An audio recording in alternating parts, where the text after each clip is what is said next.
Olá, meus queridos! Estamos aqui para dar continuidade ao nosso trabalho. Estamos aqui toda semana falando sobre o livro de Jó. É uma série de mensagens sobre integridade apesar de tudo. É um estudo magnífico, incrível. A cada semana eu particularmente tenho aprendido e creio também que você que participa conosco, você que está aqui junto conosco, também está aprendendo também conosco aqui. Vamos lá? Hoje estamos na lição 11 das 47, né? Está faltando apenas 36 semanas. Tem muita coisa ainda para falarmos aqui ainda. Hoje vamos falar sobre o capítulo 8 de Jó, no versículo 1, não, melhor, o capítulo todo, né? Versículo 1 até o versículo 22. E o tema é: Deus não rejeita ao ímpio. Vamos lá para a nossa introdução? Essa sessão contém as palavras de Bildade, as quais são apresentadas pelo narrador como a resposta ao que Jó acabou de dizer. Então, nós temos aí, ele faz, depois que Jó, ele faz a sua pronúncia, né? Achou melhor que fosse embora, né? Era melhor que o Senhor nem nascesse, porque para ele estar na situação que está, e nós já comentamos sobre isso. Depois entra e faz. Para responder Jó, e nós aprendemos isso nas semanas anteriores. Semana passada nós falamos sobre Jó fazendo dando a sua resposta, isso no capítulo 6, no capítulo 7. E hoje vamos falar sobre Bildade. Agora chegou a vez de Bildade fazer a sua apresentação nessa trama, nessa história de Jó. Vamos lá? Vamos para os comentários. Aí o primeiro ponto é: Deus perverteria Deus o direito? Vamos lá.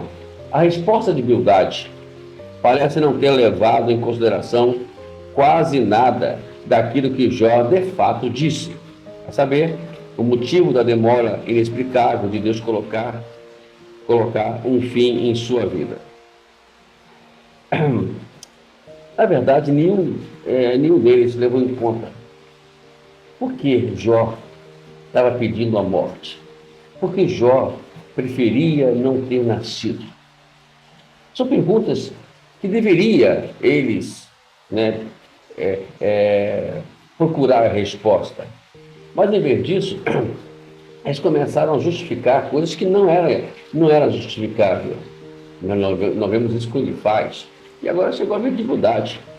Escute isso aqui. Há várias perguntas na primeira parte do discurso de Jó que poderiam ser respondidas. E agora, por qualquer um dos três amigos dialogando com ele, por exemplo.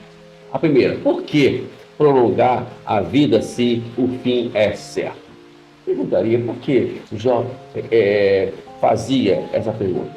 A segunda, isso está no verso 6, verso 11. Capítulo 6, verso 11. O que é que repreende a vossa repreensão? 6:25. A iniquidade na minha língua? 6:30.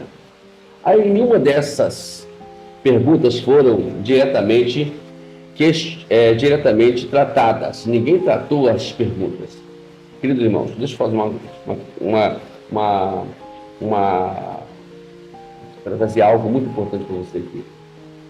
Toda vez que alguém fazer algum comentário, temos que tomar muito cuidado como nós vamos responder a essas pessoas. Aqui é colocado no livro de Jó os questionamentos dos amigos dele para poder nos ensinar como tratar essas pessoas que estão nessas situações adversas. Né? É muito fácil eu olhar o exterior da situação, olhar o que as pessoas estão dizendo, o que eu estou vendo, mas nós temos que procurar entender o que realmente elas estão vivendo. Então é isso que os amigos de Jó não prestaram atenção, nem tomaram em conta essas coisas. Que muitas vezes a gente vê isso acontecendo, na maioria das vezes, ou com todas as vezes, pessoas fazendo esse questionamento. Entra aquilo que nós sempre falamos aqui sobre a questão religiosidade. É um perigo, é um problema muito sério. Temos que tomar cuidado, para nós não podemos ser os tais religiosos e que essa religiosidade nos implica a gente julgar as pessoas, julgar a dor das pessoas, né? Sempre é isso. Por que você não foi na igreja? Tá fazendo corpo mole. Porque faz isso, porque faz aquilo, porque deveria estar na igreja, por que não foi na igreja? Por que você não foi evangelizar? Eu estava com dor de cabeça, eu estava assim, eu estava abatido, e você está dando mole ao diabo aí. São coisas que acontecem. E temos que tomar cuidado para a gente não entrar nesse jogo que entrou aqui com os amigos de Jó. A principal tese levantada por Bildade é a justiça manifestada no trato de Deus com Jó e seus filhos. A pergunta: perverteria Deus o direito ou a justiça? Pressupõe que uma resposta negativa, ou seja, Deus não transgrediu a sua lei ao tratar Jó de maneira como tratou. Em sua primeira etapa, Bildade coloca dois termos ao lado, ainda que não havia sido representada: direito e justiça. Estamos violando o direito de Deus, a justiça de Deus. E às vezes nós julgamos as pessoas por talvez não serem como nós. Eu falo isso, amados, deixa eu falar para você aqui, meus queridos, porque eu já fui dessa área. Eu entendia a igreja como assim, né? A forma de vestir, a forma de falar. Eu sempre estava envolvido, até que um dia Deus tratou de mim para poder procurar entender as coisas. Lembra de uma coisa? Aqui nesse livro é ensinado a graça de Deus. A graça de Deus. E Bildade, tanto ele faz e o outro lá, eles, na verdade, não estavam entendendo o que é a graça de Deus. Porque eles achavam que eles estavam certos. Vamos continuar. Qual é o argumento de Bildade a esse respeito? Como ele espera responder ao que foi exposto com essas palavras. A proposta de Bildade considera que Jó pode ter seu direito, mas não implica injustiça por parte de Deus tratá-lo com ele. Assim sendo, Bildade inicia a sua defesa mencionando o trato de Deus com seus filhos. Olha aqui que diz aqui o verso 4. O meu computador apagou aqui, agora tem que ler aqui agora. Se seus filhos pecaram contra ele, também ele os entregou ao poder da transgressão que cometeram. Seus filhos fizeram alguma coisa. Deus tratou dos seus filhos. Deus foi lá pesar a mão. Quantas vezes nós ouvimos isso? Deus pesou a mão. Não. Queridos, Deus não pesa a mão a ninguém. Toma cuidado quando nós formos fazer mencionar isso, né? Deus não pesa a mão. As coisas acontecem ou por consequência de alguns atos que cometemos ou por alguma provação provida de Deus. No caso aqui, no caso de Jó. Então, a gente tem que tomar cuidado. Não é porque os filhos morreram que eles mereceram ou que eles receberam eles foram punidos. Não vamos julgar dessa forma. Esse é o cuidado que eu sempre tenho colocado aqui, para a gente não poder ir muito além do que nós conhecemos, né? O próprio Jó, no capítulo 16, eu posso ver aqui para os irmãos, no verso 7, deixa eu ver aqui para os irmãos, Jó chega até a fazer uma menção sobre isso, né? Uma menção sobre isso. Deixa eu abrir aqui, 16, verso 7. Vamos lá. O livro está colando aqui ainda, para mim é novinha ainda, não é muito velha não. Isso. Rapaz, difícil abrir, chegar aqui justamente no capítulo, né? Está embolando o negócio aqui. Na verdade, esgotaste as minhas forças. Tu, ó Deus, destruíste toda a minha família.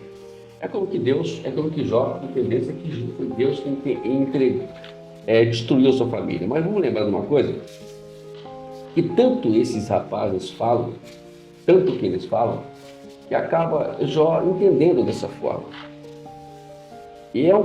Quantas pessoas às vezes não estão passando por nada daquilo que algumas de nós estamos julgando eles. E às vezes eles acabam entendendo, tanto falado, tanto implicar, que eles na verdade cometeram os tais atos. É por isso que temos que tomar cuidado. Vamos ficar com a Bíblia, vamos ficar com a palavra de Deus, vamos entender o que é a graça de Deus, na verdade, de uma forma mais profunda, bem objetiva. Vamos sair do subjetivo, vamos sair da superfície da teologia, né, do Evangelho. Vamos entrar para a profundidade desse Evangelho. Vamos entender isso nas ações de Jesus, vamos entender isso nas ações da igreja primitiva e assim por diante. E Jó é um retrato disso tudo. Agora vamos para o ponto 2. Deixa eu continuar aqui lendo essa parte número 1 ainda, que, tirando esse caso específico de que Jó fez a menção, em nenhum lugar Jó contesta ou atribui a injustiça de modo como Deus agiu nos seus filhos. Ele nunca questionou Deus. Por que você fez com meu filho? Nunca. Mas mesmo assim, Bildade inicia a sua defesa pressupondo alguma falta que teria a justificar o trato de Deus com seus filhos, ou seja, o princípio da retribuição, segundo as obras de cada um parece ser o centro do argumento de Bildade. Ele argumentava que seus filhos morreram porque eles mereceram. Eu fico muito preocupado quando as pessoas começam a pregar sobre isso. Quando as pessoas começam a pregar sobre esses assuntos. Por isso que eu chamo a atenção de vocês todos. Leia a Bíblia, estude a Bíblia, mas de forma profunda, entendendo o que a Bíblia quer nos ensinar, não o que nós queremos que eu entenda que ela quer falar. É muito preocupante isso. Vamos para o ponto 2. As veredas dos que se esquecem de Deus.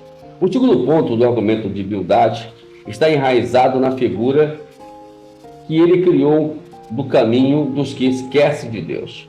Essa figura, Bildade argumenta, representa uma longa tradição que foi passada dos pais para os filhos. O verso 8 do capítulo 8 diz assim: por favor, pergunte agora aos que são de gerações passadas, atente para a experiência dos pais deles.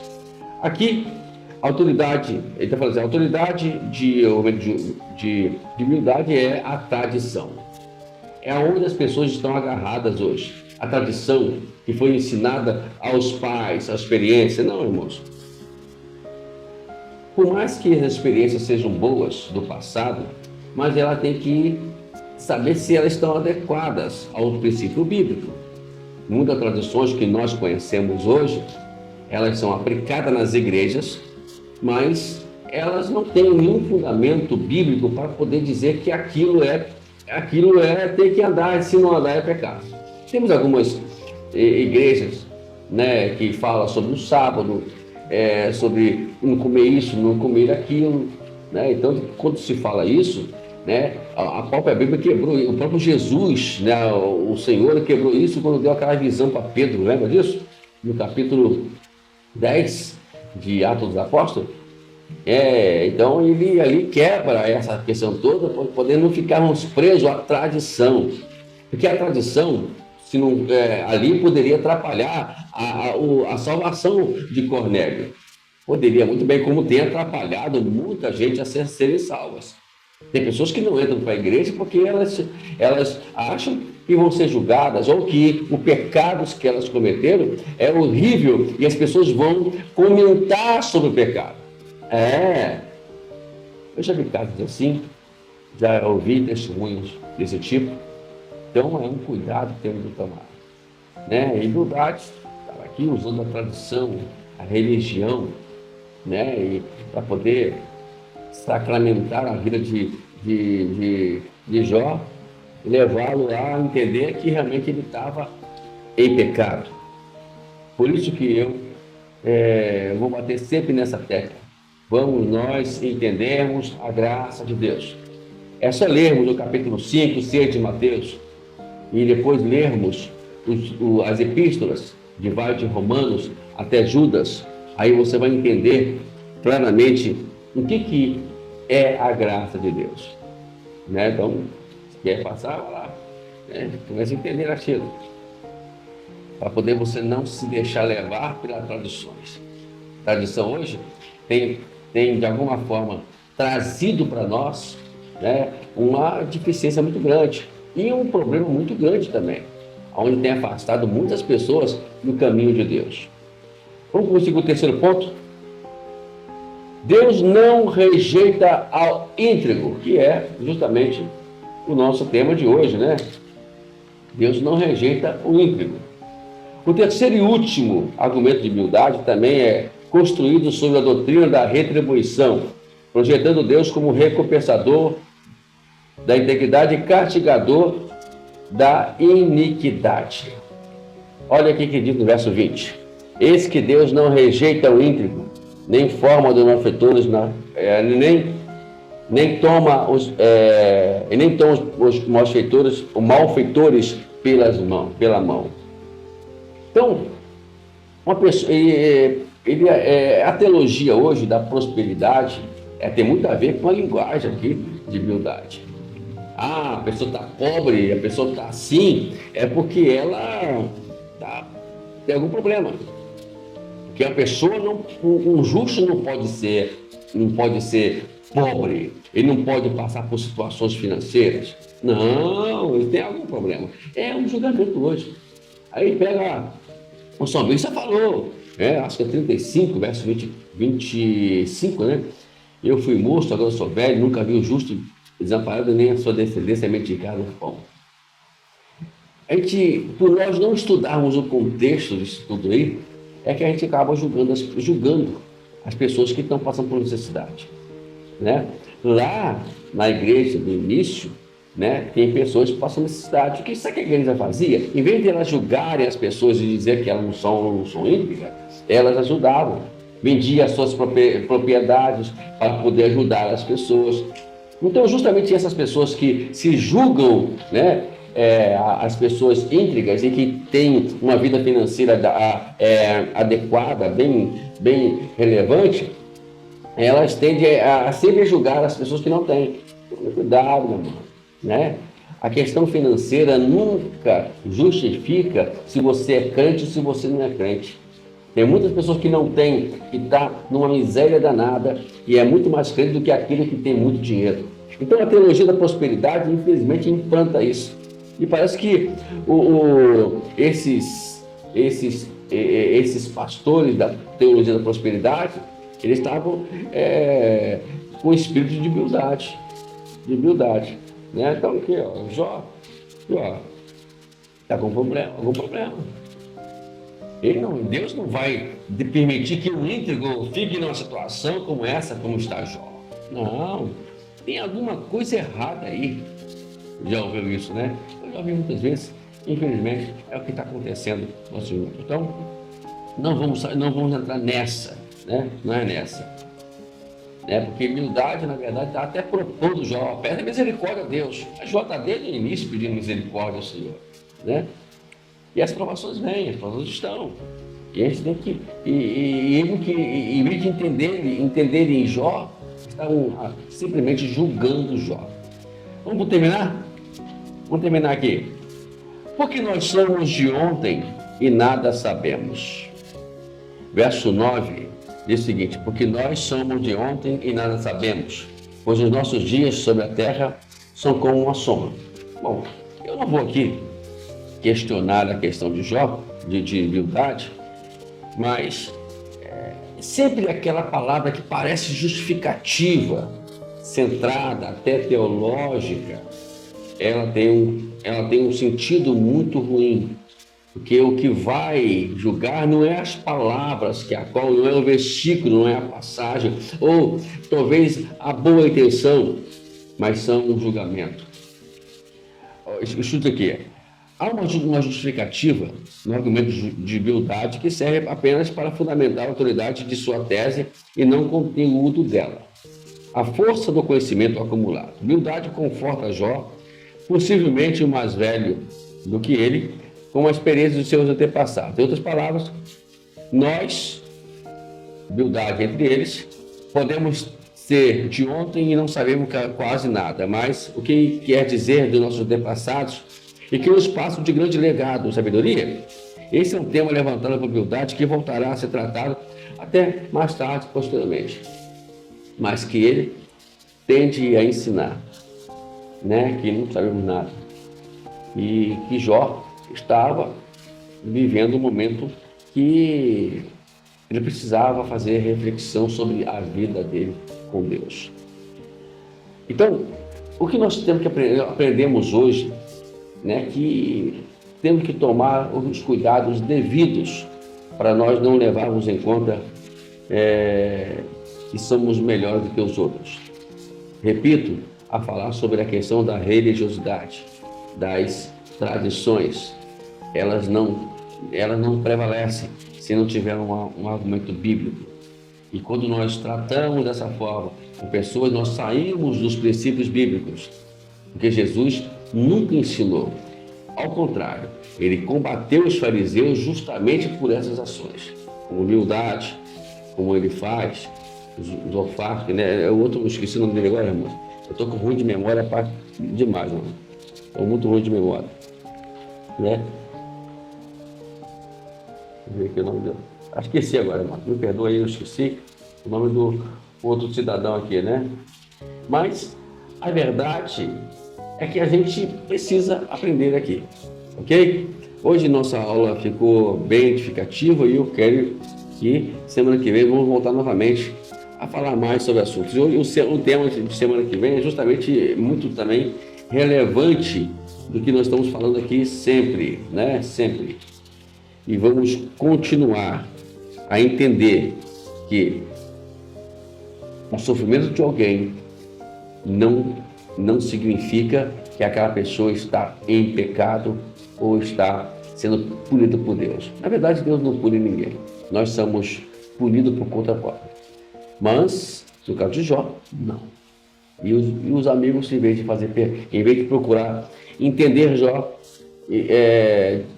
decidiram julgá-lo, interpretar de uma forma totalmente fora. Mais tarde, eles vão ter o que eles merecem. Mas Deus abençoe você. Até semana que vem, para continuando aqui nosso estudo sobre integridade, apesar de tudo. Até semana que vem, com mais uma palavra de Deus para a sua vida. Amém.